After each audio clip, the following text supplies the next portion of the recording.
One night left her speechless and shaking. The alien woman confronted me. Festival of Luminous Tides. The crystalline spires of Nyxara caught the triple moonlight, casting rainbow fractals across the festival grounds where thousands had gathered for the annual Luminous Tide celebration. Marcus Vale adjusted his atmospheric filter, still unused to the sweet, metallic tang of the planet's air even after 3 months of research deployment.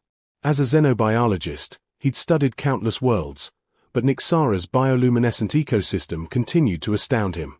He moved through the crowd, his standard-issue grey uniform making him conspicuous among the Nyxarans dressed in flowing, color-shifting fabrics that responded to their bioelectric fields. The locals were humanoid enough to feel familiar, yet different in subtle ways that fascinated his scientific mind.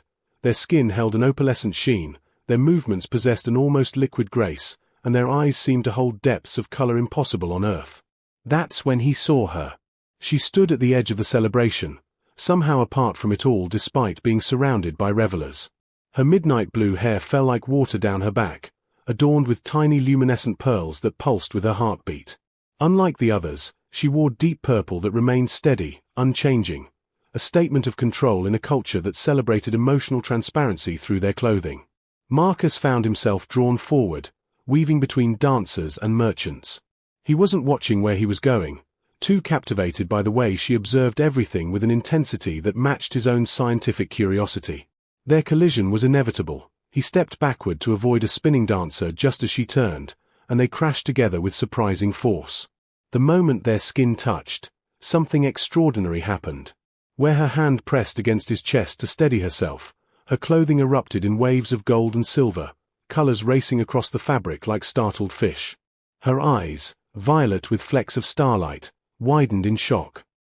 Forgive me," she whispered in accented standard, her voice carrying harmonics that made his pulse quicken. "This has never. You're human." "Marcus," he managed, acutely aware that her hand still rested against his chest, that his hand had somehow found her waist. "I'm sorry, I should have been watching." "Zara," she interrupted, and for a moment, neither moved. Around them, the festival continued its joyous chaos, but between them stretched a bubble of startling intimacy. Her clothing continued its spectacular display, and her breathing had quickened to match his own. Then, as suddenly as it began, she pulled away, her expression combining wonder and something like fear. Without another word, she vanished into the crowd, leaving Marcus standing there with the phantom warmth of her touch and 1,000 questions burning in his mind. The Garden of Whispered Thoughts. Marcus spent 3 days searching for her. The research station's database revealed little. Zara Valen worked as a memory botanist at the Sanctuary of Silent Blooms, cultivating plants that stored emotional imprints. It was a uniquely Nyxaran profession, one that his scientific mind struggled to fully comprehend despite months of study. The sanctuary occupied a vast biodome on the city's edge, its atmosphere thick with pollen that shimmered like dust motes carrying secrets. Marcus found her kneeling beside a grove of translucent trees whose leaves chimed softly in harmonies too complex for human ears to fully appreciate. "You shouldn't be here," Zara said without looking up.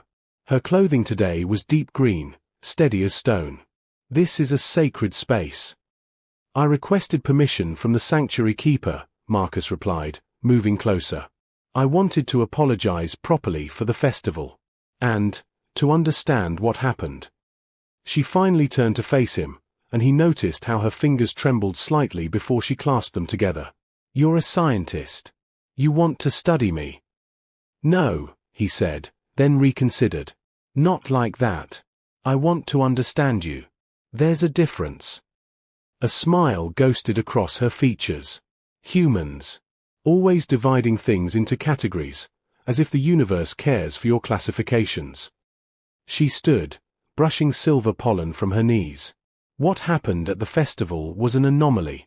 Our bioelectric fields shouldn't have resonated that way. "But they did," Marcus pressed, stepping closer. "Your clothing reveals emotional states." "Yes. And it revealed something I've never experienced." Her voice carried a challenge. "Does that frighten you?" Before he could answer, the dome's atmospheric processors whirred to life, warning of an approaching ion storm. The transparent walls began darkening to protect the sensitive plants, plunging them into an intimate twilight. We need to reach the shelter pod, Zara said, but the storm hit faster than expected. Sheets of charged particles cascaded against the dome, creating a light show that was beautiful and dangerous in equal measure. She grabbed his hand to guide him through the darkening garden, and again that electric sensation sparked between them. This time, she didn't pull away. They ran together through paths lined with singing flowers, their petals closing against the storm's electromagnetic interference. The shelter pod was small, designed for one person, forcing them to press close together as the storm raged outside. "Your heart beats differently than ours," she murmured, her hand pressed against his chest. "Stronger. More. Insistent." Marcus became acutely aware of every point where their bodies touched, her back against his chest, his arms necessarily wrapped around her to fit in the space. "Zara, what are we doing?" "I don't know," she admitted, turning in his arms to face him. In the pod's soft emergency lighting, her eyes seemed infinite. "My people bond through shared consciousness, through careful ritual and preparation. But with you." She raised her hand to his face, fingertips barely grazing his jaw. "With you, everything is immediate. Overwhelming. It terrifies me." The storm's fury peaked, electromagnetic waves making her skin shimmer with bioluminescent patterns he'd never seen in any textbook.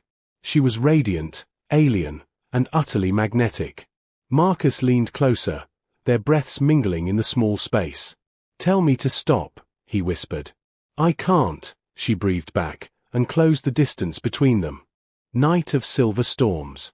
2 weeks passed in a dance of careful distances and stolen glances. They met in neutral spaces, the market district, the observation deck, always public, always safe. But the pull between them grew stronger with each encounter, and gravity neither fully understood. Then came her message, delivered through the station's communication system in her melodious voice. "Tonight, the silver storms return to Nyxara's northern hemisphere. My people have a tradition. Will you trust me?" Marcus found her at the coordinates she'd provided, a crystalline platform jutting from the mountain's edge, offering an unobstructed view of the sky. She wore white that rippled with nervous energy, and her eyes held a determination that made his breath catch. "The silver storms carry memory particles," she explained, producing 2 ceremonial cups filled with an iridescent liquid. "When we drink this during the storm, we share consciousness briefly. It's intimate. More than physical touch could ever be." "Is this safe for humans?" "I've modified the formula," she said, vulnerability creeping into her voice. "I've been researching human neurology since we met. But Marcus, you need to understand, this will show you all of me. My fears, my desires, everything I've hidden." He took the cup without hesitation. "And you'll see mine." They drank together as the first silver clouds rolled across the stars. The effect was immediate and overwhelming. Marcus felt his consciousness expand, intertwining with hers in ways his scientific mind couldn't process. He saw her childhood on Nyxara, felt her loneliness as one who never quite fit her people's collective harmony, experienced her fear and exhilaration when she first saw him. She gasped, experiencing his memories in return, his isolation among the stars, his dedication to understanding rather than conquering, the way she consumed his thoughts since their first touch. Their minds spiraled together, sharing joy and sorrow, desire and hesitation. Without conscious thought, they moved together. His hands found her waist as hers traced the planes of his face, both marveling at the alien familiar sensation of the other. When they kissed, it was with the weight of shared consciousness behind it, every nerve ending alive with connection. "Marcus," she breathed against his lips, her clothing now a riot of colors that painted her emotions in brilliant display. "This is too much. I can't." She pulled back suddenly, the connection severing with an almost physical snap. Her eyes were wide, brimming with unshed tears that caught the storm's silver light. "I'm sorry," she whispered, and before he could respond, she fled into the night, leaving him alone on the platform with the taste of starlight and sorrow on his lips. The morning confrontation. Dawn on Nyxara painted the sky in shades of amber and rose, but Marcus hadn't slept. He sat in his research station, staring at botanical samples without truly seeing them, when the proximity alert chimed. Through the transparent aluminum window, he saw Zara approaching, her stride purposeful yet hesitant, like someone walking toward a fate they both desired and feared. She entered without permission, something the proper, controlled Zara he'd come to know would never have done. Her clothing flickered through a spectrum of emotions too quickly to track, and her usually perfect hair was disheveled, as if she'd spent the night running her fingers through it. "I tried to stay away," she said without preamble, her voice carrying harmonics of distress. "I spent the night in meditation, seeking clarity from the Elder Council, trying to understand what you've done to me." "What I've done?" Marcus stood, keeping the lab table between them like a barrier. "Zara, we both." "No." She moved around the table with that liquid grace, backing him against the wall. "You don't understand. In my culture, what happened last night, the depth of that connection, it only occurs between bonded pairs who've spent years preparing their minds for union. But with you, a human, someone whose mind should be incompatible with ours," her hand pressed against his chest, and he felt her trembling. "One night, and you've unraveled everything I thought I knew about myself." "You're afraid," he said softly, covering her hand with his. "I'm terrified," she admitted, looking up at him with those impossible violet eyes. "Because I want more. Because I woke up feeling incomplete without your thoughts touching mine. Because every cell in my body is pulling me toward you, and I don't know if it's biology, or chemistry, or something beyond science entirely." Marcus cupped her face gently, thumb brushing across her cheekbone where her skin shimmered with bioluminescent freckles he hadn't noticed before. "I'm supposed to leave in 6 weeks. My mission ends, and I return to Earth for reassignment." "I know." Her clothing shifted to deep blue, the color of sorrow.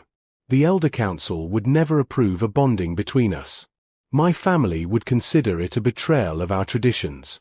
And your people would call me compromised, my research biased." He leaned his forehead against hers, breathing in her scent of ozone and something floral he had no name for. "But Zara, last night I felt more complete than I have in my entire life. If that makes me compromised, then I've been compromised since the moment we collided." She made a sound between a laugh and a sob. "You beautiful, impossible man. Do you know what you're saying? The sacrifice it would mean." "Tell me," he urged. "All of it. Help me understand." She pulled him to the small couch in his quarters, their bodies naturally finding a way to fit together, her head on his shoulder as she explained. In Nixran culture, bonds were sacred, planned, approved by committees and genetic compatibility tests. An unauthorized bonding, especially with an off-worlder, would make her an exile. She would lose her position at the sanctuary, her family connections, possibly even her right to remain on Nixara. "And for you," she asked, "what would loving me cost?" Marcus was quiet for a moment, considering. "My career as I know it. The respect of my peers. The life I planned." He tilted her chin up to meet his gaze. "But Zara, that life feels hollow now. Like I've been studying connection my whole life without ever experiencing it." She kissed him then, soft and desperate, her hands tangling in his hair. When they parted, both breathing heavily, she stood. "I need time," she said. "To think. To decide if I'm brave enough for this." "How long?" 3 days. Meet me at the convergence point, where the 3 moons align. At midnight." She moved to the door, paused. "Marcus, whatever I decide, thank you. For showing me what it means to feel singular in a world that demands harmony. Beyond the violet horizon." The convergence point was a natural amphitheater where Nixara's magnetic fields created a perfect spiral, causing the aurora to dance in permanent display. Marcus arrived early, pacing the crystalline platform as the 3 moons slowly aligned overhead. He'd spent 3 days finishing his research, encoding everything for transmission to Earth, knowing that whatever happened tonight would change everything. Zara appeared exactly at midnight, but she wasn't alone. Behind her stood a group of Nixarans in ceremonial robes, their faces stern with disapproval. Marcus's heart sank until he saw her clothing, pure gold, unwavering, the color of absolute certainty. "The council came to stop me," she said, walking past them toward Marcus. "They've threatened everything they could think of. But I've made my choice." One of the elders stepped forward. "Zara Valen, You disgrace centuries of tradition. This human's biology is incompatible. Is it? She turned to face them, taking Marcus's hand.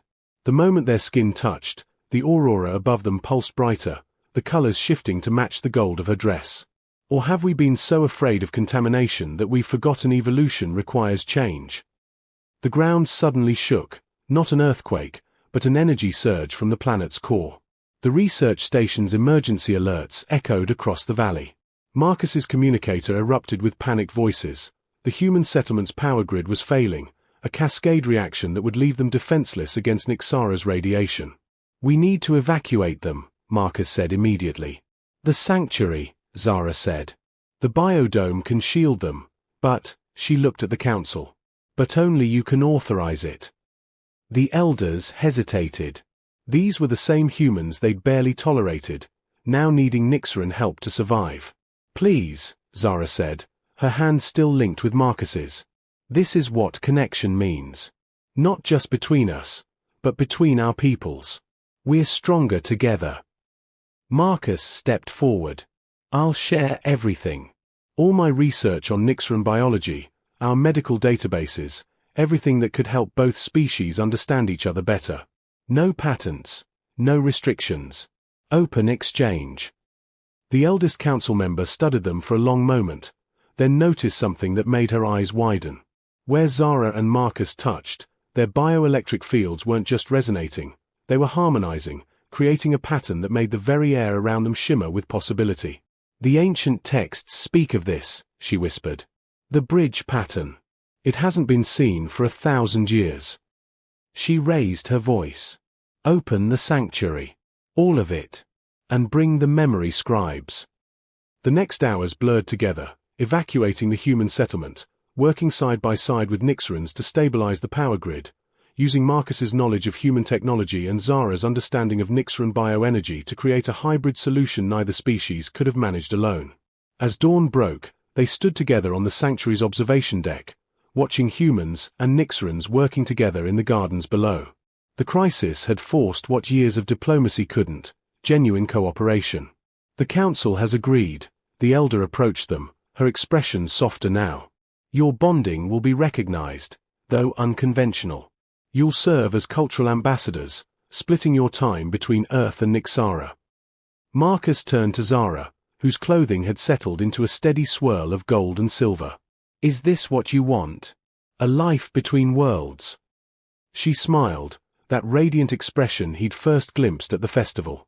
I want a life expanding worlds. With you. They kissed as the triple sunrise painted the sky in impossible colors, their combined bioelectric fields creating a light show that drew cheers from both human and Nyxaran observers below. It wasn't the ending either had planned, but it was a beginning neither could have imagined, proof that connection could transcend not just cultural boundaries, but the very stars themselves. In the months that followed, their story would inspire others. Human xenobiologists seeking Nyxaran partners, Nyxarans curious about individual connection rather than collective harmony. The sanctuary became a meeting ground, a place where two species learned that difference didn't mean incompatibility, that love could be both alien and familiar, that sometimes the most profound discoveries came not from studying life, but from living it. And in their private moments, when Marcus would trace the bioluminescent patterns on Zara's skin or she would marvel at his singular heartbeat, they knew they'd found something worth any sacrifice, a love that didn't just bridge worlds, but created new ones. The end.